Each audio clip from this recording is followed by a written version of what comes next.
بلکہ آپ نے ذکر کیا ہم علماء کی بات پہ تو مولانا طارق جمیل صاحب ان کے ساتھ بھی آپ نے حج کیا کیونکہ حج پہ تو ان کے ساتھ تقریباً سمجھ لیں کہ سارے حاجی ان کے ساتھ کیے. اچھا. ہاں جی, میری ان کے ساتھ بڑی محبت ہے. اور جب ہم لوگ ان کے ساتھ بیٹھتے ہیں, ایک ٹائم پہ بہت زیادہ ہوتا تھا کہ میں ان کو ہنساتا بھی بہت ہوں. اچھا. ان کے سامنے بیٹھ کے. ٹھیک ہے.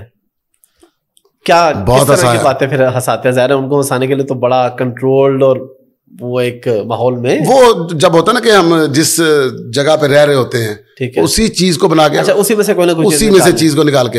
ایک دفعہ ہم اپنا مولانا طارق جمیل صاحب کو ہم عزیزیہ چلے گئے, ہم نے ان کو کہا جی آپ ہمارے مکتب میں آئیں, آ کے وہاں پر بیان کریں. ٹھیک ہے. تو انہوں نے نا, اب مجھے جواد صاحب نے کہا کہ مولانا نے نا بہانہ کرنا ہے کہ میری طبیعت ٹھیک نہیں ہے, اپنے سارے بندے ادھر لے آؤ. میں نے کہا چلو ٹھیک ہے, ہم چلے گئے. تو گئے جا کے تو مولانا کہتے ہیں یار جواد میری طبیعت ٹھیک نہیں ہے تو میں نہیں آ سکتا, سب کو ادھر ہی لے آؤ, ادھر بیان بھی بڑا ہو جائے گا, اس طرح ہو جائے گا, یہ ہو جائے گا, وہ ہو جائے گا. تو کرتے کرتے کرتے اس کے بعد کھانا آ گیا, کھانا کھا لیا. کھانا کھانے کے بعد پھر اس کے بعد انہوں نے ان سے پوچھا کہ آپ اتنے فٹ کیسے ہیں؟ کسی نے پوچھا, کہتے میں یوگا کرتا ہوں, تو یوگا میں ایسے کرتا ہوں. اب یہ سارا میں نے دیکھ لیا اور آبزرو کر لیا. ٹھیک ہے. مجھے کہتے چل نا یار کچھ ہنسا دے مینوں. اچھا. میں کہ لو جی مولانا جی میں اب آپ کو ہنساؤں گا, لیکن جو ابھی یہاں پر ہوگا نا میں آپ کو پھر سے وہی چیزیں سناؤں گا. ٹھیک ہے. جب ہم آپ کے پاس آئے ہم نے آپ کو کہا کہ آپ نے ہمارے مکتب میں جانا ہے بیان کرنے کے لیے. ٹھیک ہے. تو آپ پہلے بہت ٹھیک بول رہے تھے, تو آپ نے کہا کیا کرنا ہے ادھر جا کے؟ جی بیان کرنا ہے. یار جواد میری طبیعت ٹھیک نہیں. تو آپ آہستہ آہستہ نیچے ہوتے گئے اور آپ نے ٹیک لگائی ہے. اس کے بعد آپ یہ لیٹ گئے ہیں, آپ نے بتانا شروع کر دیا میری حالت ٹھیک نہیں ہے. ٹھیک ہے. تو میری طبیعت ٹھیک نہیں, تم دیکھ رہے ہو میری کیا حالت ہے اس میں. تو مولانا کا رنگ لال ہو گیا ہنس ہنس کے. مجھے کہتے ہوئے تم نے اتنے غور سے مجھے دیکھ لیا. پھر میں نے کہا کھانا آ گیا, آپ نے ماشاءاللہ کھانا بھی صحیح کھایا ہمارے ساتھ. پھر کھانا کھانے کے بعد آپ بھول گئے کہ آپ نے ابھی کہا تھا کہ میں بیمار ہوں, طبیعت ٹھیک نہیں. آپ نے میں یوگا کر کے دکھا دیا. یہ دیکھیں میری ٹانگ یہاں آ جاتی ہے. کہتے اس کو لے جاؤ یہاں سے.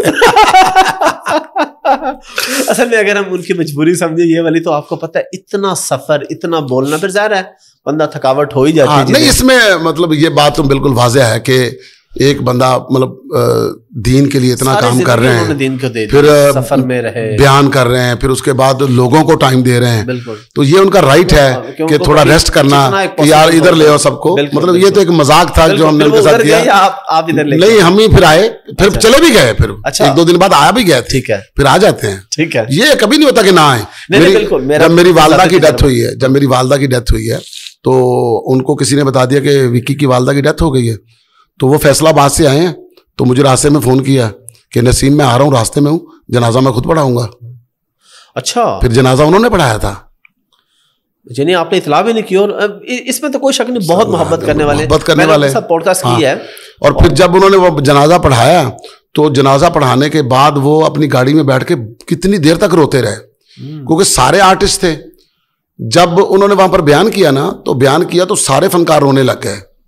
تو جب اہل بیت کی انہوں نے بات شروع کی, تو ان کی اپنا انہوں نے سنانا شروع کیا, اہل بیت کی شان بیان کی, تو سارے رو رہے تھے. تو ایک دم دیکھ کے کہتے یار آپ لوگ کتنے اچھے ہو, آپ لوگوں کے دلوں میں کتنی محبت ہے ان کی, آپ اس طرح سے مطلب محبت سے بھرے پڑے ہو. پھر انہوں نے یہ بیان بھی کیا کہ مجھے آج بہت حیرانگی ہوئی کہ دیکھ کے جن کے بارے میں لوگ اس طرح کی بات کرتے ہیں, ان کے دل ایمان سے کتنے بھرے ہوئے ہیں. اس بات سے وہ بہت زیادہ خوش ہوئے تھے. انہوں نے ساری فیلڈ کو بہت زیادہ اپریشیٹ کیا تھا. انہوں نے بہت شکریہ نسیم بھائی, بڑا مزہ آیا آپ کے ساتھ گپ شپ کر کے. لاسٹ پہ ہمارا فارمیٹ ہوتا ہے, کوئی میسج آپ دینا چاہیں عوام کو, ویلے لوگوں کو بھی جو ویلے کمنٹ کرتے رہتے ہیں, اور جو پڑھے لکھے لوگ ہیں ان کو بھی. میں چاہوں گا آپ دونوں کو علیحدہ علیحدہ, یا اکٹھا ہی دینا تو اکٹھا ہی دینا. نہیں یہ بڑی اچھی بات ہے. یہ پیغام جو ہے نا, یہ مطلب سب کو سننا چاہیے. ایک تو یہ, اگر کوئی برا بھی ہے نا, تو اسے برا کہنا چھوڑ دو, آپ کا کوئی حق نہیں. اچھا کہنا شروع کر دیں گے نا, تو آپ کے کہنے سے ہو سکتا ہے وہ اچھا ہو جائے, اسے حیا آ جائے گی. اور دوسری بات یہ, تنقید برائے اصلاح کیا کریں. اس بات پہ تنقید کیا کریں جس کا آپ کے پاس حل ہو. جس کا آپ کے پاس حل نہیں ہے, جو آپ خود نہیں کر سکتے, وہ کسی کو نہ روکے, اس پر آپ کو خاموشی اختیار کرنی چاہیے. تو جیسا کہ حضرت علی سرکار رضی اللہ تعالیٰ عنہ سے کسی نے پوچھا کہ یا علی سرکار مجھے بتائیے, میں تبلیغ کرنا چاہتا ہوں, میں کیسے تبلیغ کروں, میں لوگوں کو کیسا سمجھاؤں. تو انہوں نے کہا تھا کہ نہ تلوار نکلے نہ زبان ہلے, تمہارے کردار سے لوگ سمجھ جائیں کیا کہ انہوں کیا کرنا چاہیے. کیا بات ہے, بہت خوبصورت. تو یہ چیزیں جو ہیں مطلب اچھا برتاؤ, ایک دوسرے کے ساتھ احساس کرنا, ایک دوسرے کا بھلا کرنا, غصہ آ بھی جائے اس کو پی جانا شروع کر دیں, برداشت کرنا شروع کر دیں, عزت دینا شروع کر دیں. جس چیز مولا علی سرکار کا ہی قول ہے کہ جس چیز کی آپ کے پاس کمی ہو نا اس کو تقسیم کرنا شروع کر دو, چاہے روپیہ پیسہ ہو چاہے عزت ہو. جب اسے بانٹنا شروع کر دیں گے نا تو اللہ اسے ڈبل کر کے لوٹانا شروع کر دے گا. بہت شکریہ. تھینک یو جی. Thank you.